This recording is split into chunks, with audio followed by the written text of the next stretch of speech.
junto con nuestro primer invitado de hoy, con Juan Reche, que es director del Centro Argentino de Estudios Internacionales. Gracias por estar acá. ¿Qué tal? Juan. ¿Cómo estás? ¿Todo bien? El tema internacional, precisamente. Estamos viviendo en un mundo cambiante. ¿Y vos cuál crees que tienen que ser las pautas del próximo gobierno en materia internacional? Bueno, primero que tengo que interpretar es qué está sucediendo hoy a nivel de las grandes potencias. Y de allí en adelante vamos a tener algunos elementos muy claros, muy objetivos, a partir de los cuales tenemos que organizar la política exterior, ¿no?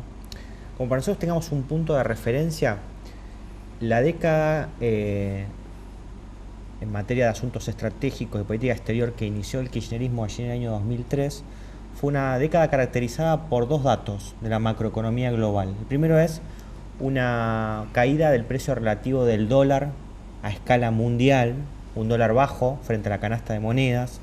Y el segundo dato interesante es un precio relativamente alto de los commodities.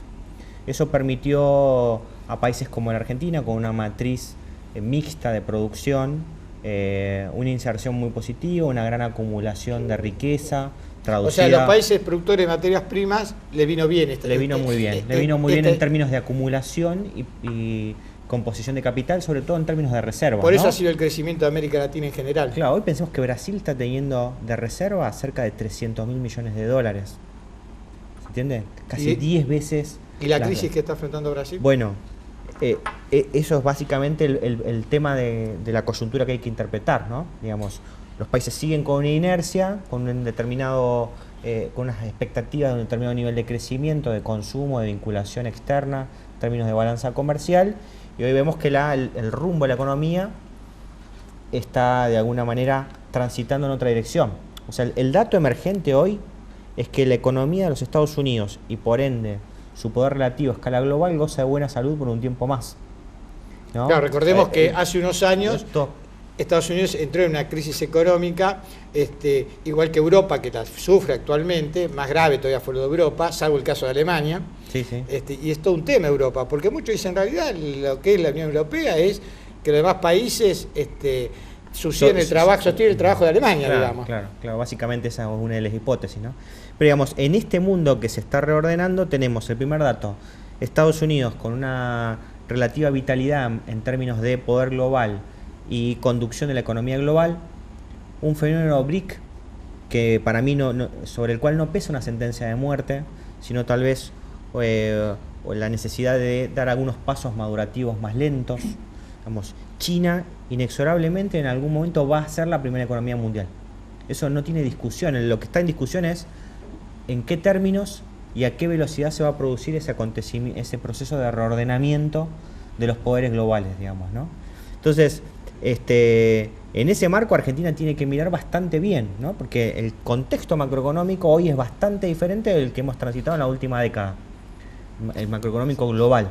Tenemos una moneda norteamericana que se encarece a escala global, una serie de devaluaciones que se producen en China, en Brasil, en Rusia, en todas las economías rectoras que están en el marco del circuito emergente, en la misma Unión Europea, una fuerte devalorización del euro respecto del dólar.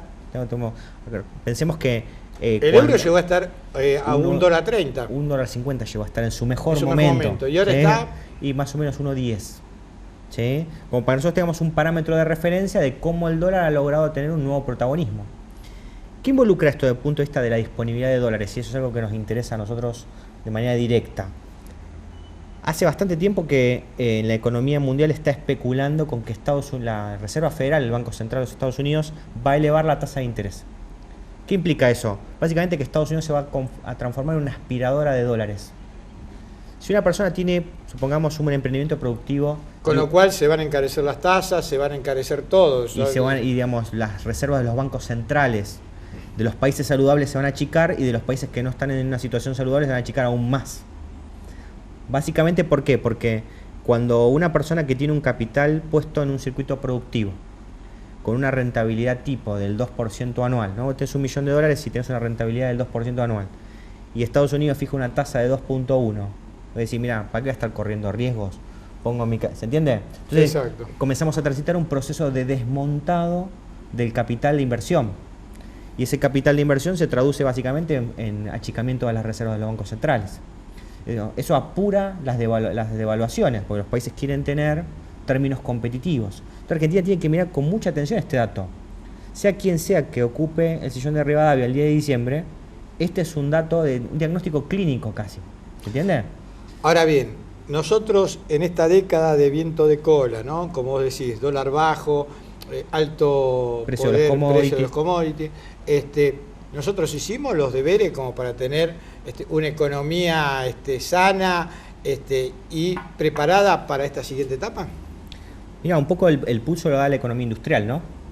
Cuando vos mirás los indicadores de la economía industrial, te das cuenta de que hay elementos que hay que corregir, estructurales, ¿no?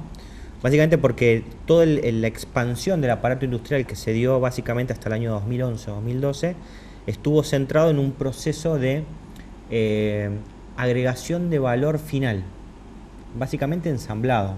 Entonces, todo el fenómeno que vemos de complicación en términos de balanza comercial, de importaciones y exportaciones, tiene que ver básicamente con el costo de los insumos, ¿no? Planificar una Argentina industrial a largo plazo implica radicar mayores eslabones de la cadena de valor tecnológico en el país. Y eso es un fenómeno de muy largo plazo. Y comienza en la universidad, ¿no? Tenemos una capacidad para hacer eso, digamos, en virtud de lo que es nuestra propia economía y en virtud de lo que es el propio gasto interno. Mira, Argentina tiene algunos aspectos muy positivos que lo convierten en un país muy interesante, como por ejemplo sus recursos humanos. Argentina es un país muy bien visto por la comunidad de negocios internacional desde el punto de vista del perfil de los graduados universitarios, sus experiencias de vida, sus pasos académicos, sus conocimientos técnicos. Y su adaptabilidad para... Su adaptabilidad al cambio, su creatividad. Atarlo con alambre suele ser una virtud a veces, ¿no? Pero cuando uno mira el conglomerado macro, los desafíos de la Argentina son importantes, ¿no?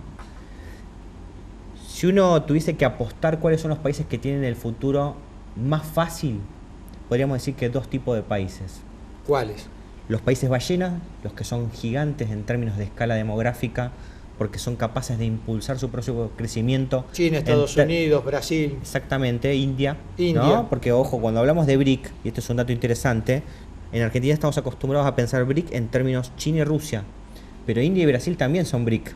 Y también sale el BRICS y se suma Sudáfrica. ¿Y por qué Sudáfrica? ¿Qué escala tiene Sudáfrica? ¿Demográficamente o por qué? Los sudafricanos saben a ciencia cierta que, digamos, no están ocupando el lugar que deberían ocupar. Ellos están más para jugar en las ligas nuestras, digamos, ¿no? Es un país más parecido a Argentina en todo sentido.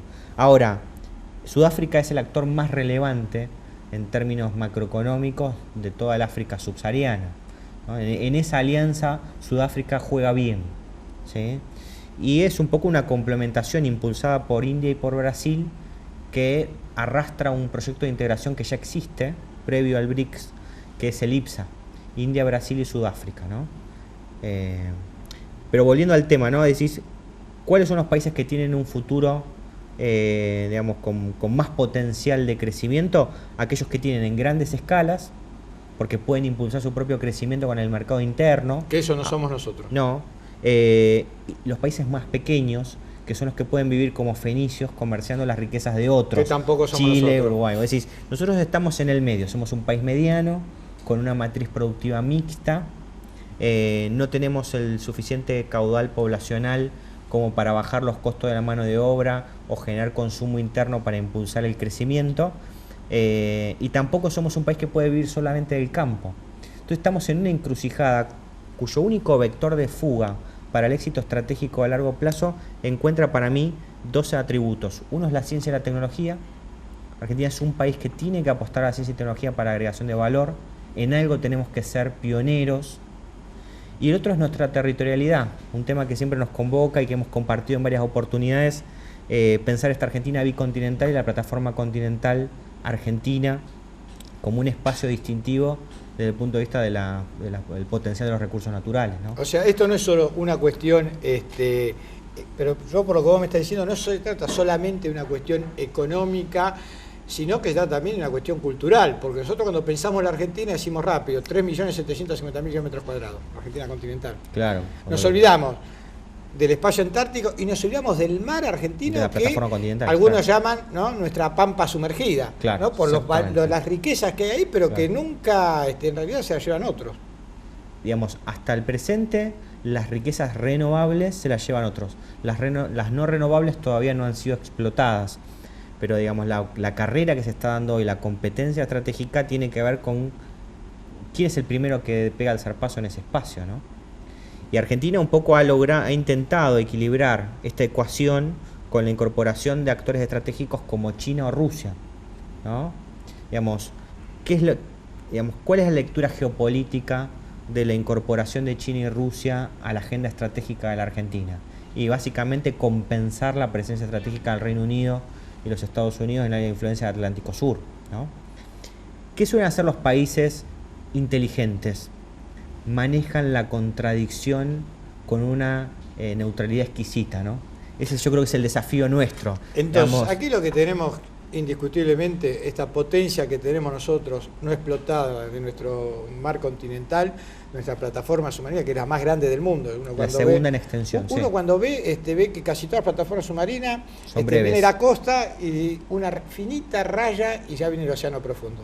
Acá sí. no. Claro. Plataforma submarina es hasta 170 kilómetros, hasta 170 metros de profundidad. Mira, ¿no? como para que te des una idea, si vos pones un compás en Tierra del Fuego y lo llevas a Jujuy, con ese compás sin mover la distancia, tocas el polo sur y en el trayecto el límite exterior de la isla Sanders, que es la última del archipiélago Sandwich, que es el mitad de camino entre Tierra del Fuego y Ciudad del Cabo en África.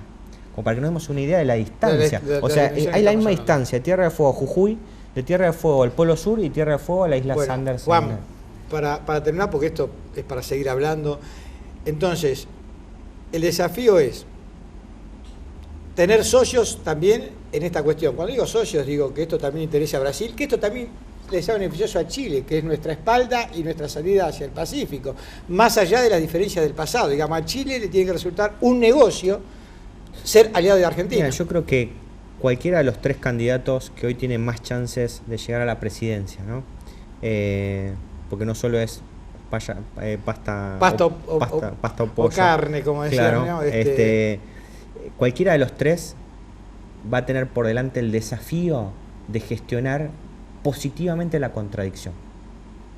Porque el que venga no va a poder omitir a China de la agenda estratégica ni a Rusia, porque son importantes para nosotros. Ahora, no podemos seguir negando a los Estados Unidos. Obvio. Y no podemos seguir negando a la Unión Europea. ¿Se entiende? Nosotros tenemos que seguir cuidando nuestra matriz industrial, pero al mismo tiempo tenemos que volver competitivo nuestro comercio exterior. Entonces, el desafío básicamente es gestionar positivamente la contradicción. Y yo creo que con más o menos claridad, esa agenda, que en algunos casos ha sido verbalizada y en otras no por los candidatos, emerge sola.